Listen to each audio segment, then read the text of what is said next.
சேர மன்னர்களோட இது ஆக்சுவலாக ஃபுல்லாகவே உடஞ்சு போயிருக்கு.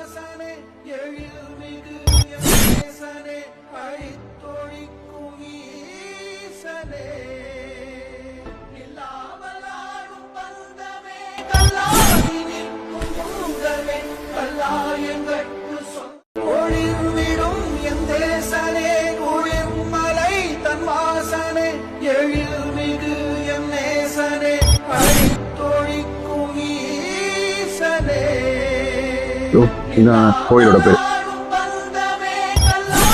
ரொம்ப ஃபேமஸான கோயில் அப்படின்னு சொல்லி சொன்னாங்க. கேரளால நம்ம சாமி கும்பிடும் போது சிவனுக்கு இந்த இடத்துலயுமே வந்து சாமி கும்பிடுவோம். ஸோ அந்த மரத்தை சுற்றியுமே வந்து பாத்தீங்கன்னா சிவலிங்கம் நிறைய வச்சிருக்கேன். ரொம்ப அழகா இருக்கு பாக்குறதுக்கு இடம். இப்ப இந்த இடம் எங்க இருக்குன்னு கேட்டீங்கன்னா திக்குறிச்சியில தான் வந்து பாத்தீங்கன்னா இந்த கோயில் அமைஞ்சிருக்கு. ஸோ வந்தீங்கன்னா சிவனை வந்து தரிசனிங்க.